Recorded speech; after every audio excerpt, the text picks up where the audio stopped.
Gracias, encantada de estar aquí en la Secretaría de la Función Pública. Muchas gracias, maestro Stinga, y además encantada de estar aquí con estos compañeros. Además, tengo un poco un problema académico, ¿no? Que estoy entre tres personas que son verdaderamente expertos en derecho, y bueno, yo vengo del ámbito de la filosofía.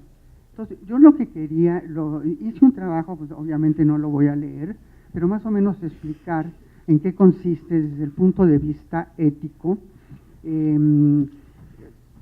lo que hace la corrupción, ¿sí? Entonces, saqué algunas definiciones de corrupción.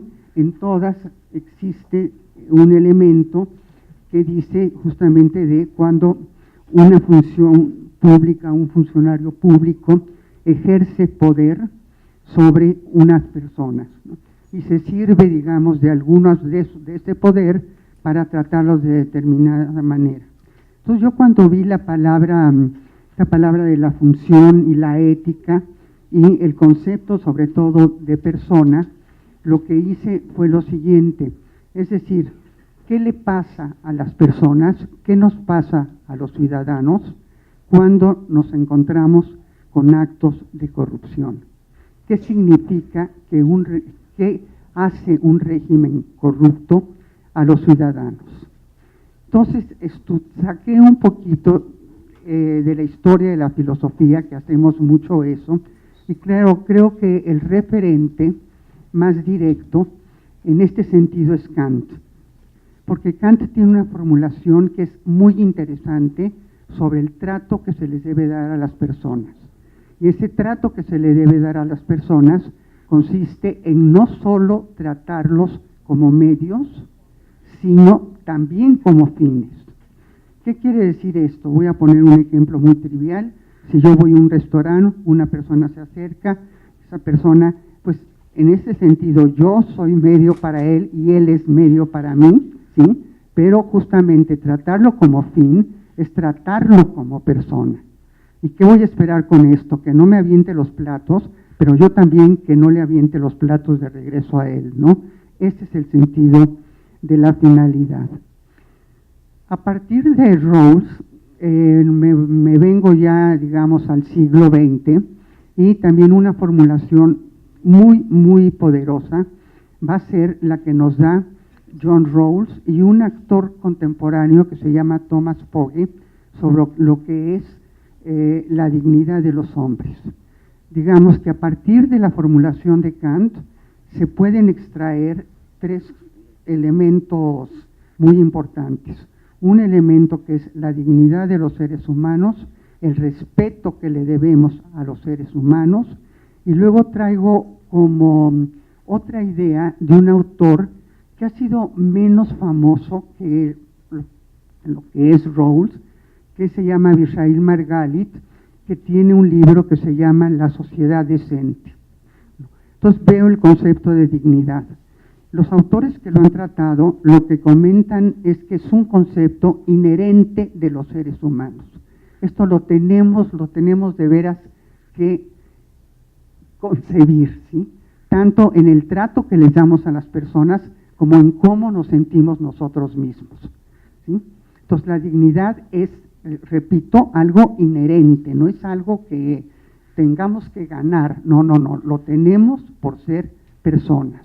Y justamente cuando hay actos, por ejemplo, que van en contra de esta dignidad, cuando estoy viendo a personas que los tratan simplemente como medios, ¿sí? Cuando, por ejemplo, un sistema de salud no da el servicio necesario a estas personas, ¿sí? Como hemos visto que pasa muchas veces, ¿sí? Cuando, por ejemplo, no se dan los apoyos suficientes para reconstruir una ciudad que acaba de derrumbarse, digamos, no se está considerando la dignidad de las personas. Estar, por ejemplo, en una tienda de campaña cuando se tenía un departamento es un atentado a la dignidad. Y aquí es donde un Estado de Derecho presumiría que, ante todo, conserva esta dignidad de los seres humanos, ¿sí? también la dignidad nos lleva a considerar, digamos, que las personas merecen respeto. Esto ya no es una cuestión inherente de la persona, sino cómo los vemos, ¿sí? Los ejemplos que tenemos aquí en México son enormes, ¿no? Es decir, si yo digo, pues solo con el lenguaje, ¿no? Si yo digo, por ejemplo, bueno, estas personas pues son indios, ¿no? Bueno, ahí estoy tratando con una falta de respeto absolutamente a las personas y estoy atentando contra su dignidad.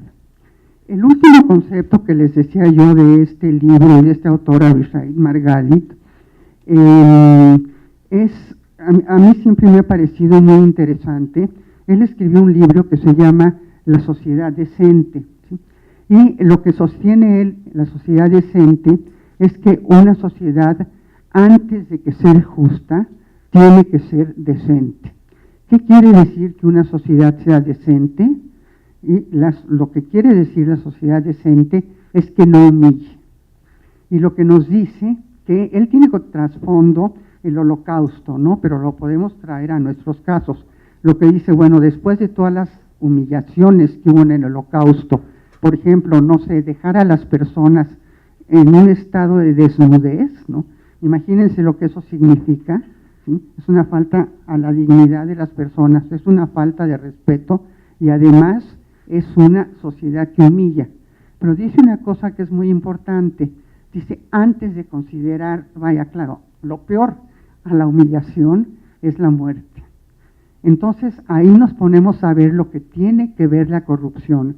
Imagínense que por actos de corrupción no nada más se humilla a las personas, ¿no? Ahorita dije de un edificio a un campamento. Bueno, antes de eso está desgraciadamente la muerte, ¿sí?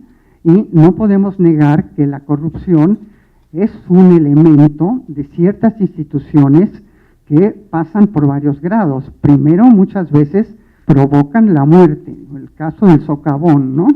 Si murieron personas, ¿sí? Después atentan contra el respeto a las personas, ¿sí? Y contra su dignidad.